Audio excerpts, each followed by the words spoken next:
Centre of Indian trade unions के चल रहे 3 दिवसीय सम्मेलन के दूसरे दिन महासचिव की रिपोर्ट पर प्रतिनिधियों ने बहस शुरू की, जिसमें प्रतिनिधियों ने रिपोर्ट का समर्थन करते हुए बीते 3 सालों में मजदूर वर्ग के आंदोलन, संगठन के निर्माण संचालन के संबंध में चर्चा की। 30 से ज़्यादा प्रतिनिधियों ने अपनी बात रखी। बहस में कई क्षेत्र जैसे कोयला, सीमेंट, मैग्नीज खदान, आंगनबाड़ी, आशा, ऊषा, औद्योगिक श्रमिक, दवा प्रतिनिधि, ट्रांसपोर्ट श्रमिक, हम्माल, पल्लेदार आदि क्षेत्र में प्रदेश में कार्यरत श्रमिकों की समस्याओं, संघर्षों का जिक्र हुआ। हाल ही में 9 जुलाई 2025 की हड़ताल, 16 फरवरी 2024 हड़ताल, आंगनबाड़ी, आशा, ऊषा कर्मियों की हड़ताल के अलावा प्रदेश में न्यूनतम वेतन पर हुए जबरदस्त संघर्ष की समीक्षा की गई। देश की संपदा का उत्पादन करने वाले मजदूर किसानों की मैत्री मजबूत करने के लिए सम्मेलन में प्रस्ताव विष्णु शर्मा ने रखा, समर्थन PS पांडे ने किया, जिसमें कहा गया कि बीजेपी के नेतृत्व में कॉरपोरेट सांप्रदायिक ताकत के केंद्र में सत्ता में आने और तीसरी बार सत्ता में बने रहने के साथ आक्रामक नव उदारवादी मुहिम चल रही है।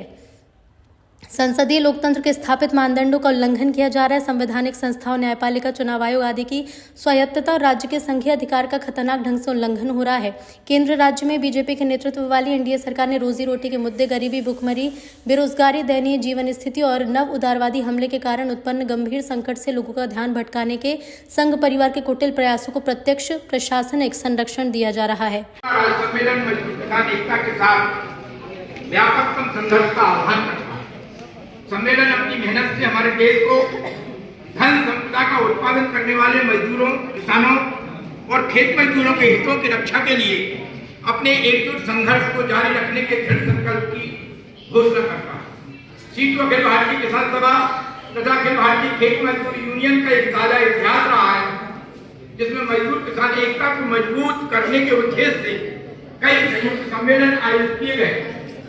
ये आयोजन मजदूरों, किसानों और कृषि मजदूरों को संगठित करते हैं ताकि वे आम मांगों के लिए संघर्ष करें और कथित कारपोरेट सांप्रदायिक गठजोड़ के खिलाफ एकजुट होकर आवाज उठाएं। कारपोरेट सांप्रदायिक गठजोड़ के खिलाफ मजदूर किसान एकता को मजबूत करने के लिए 16 सितंबर 2025 को सीटू अखिल भारतीय किसान सभा और अखिल भारतीय खेत मजदूर यूनियन द्वारा नई दिल्ली में मजदूरों, किसानों और खेतीहर मजदूरों का एक राष्ट्रीय सम्मेलन आयोजित किया गया, जिसने एक घोषणा पत्र पारित किया। सीटू अखिल भारतीय किसान सभा और अखिल भारतीय खेत मजदूर यूनियन मजदूरों, किसानों और खेतीहर मजदूरों के 3 संगठन हमारे देश में मजदूरों और किसानों के संयुक्त संघर्षों को विकसित और तीव्र करने के लिए संयुक्त रूप से प्रयास कर रहे हैं। ये प्रयास नव उदारवादी दौर में, खासकर पिछले कुछ दशकों में लगातार आगे बढ़े हैं। ये प्रयास इस समझ के साथ है कि मजदूरों और किसानों, मुख्य उत्पादक वर्गों द्वारा प्रभावी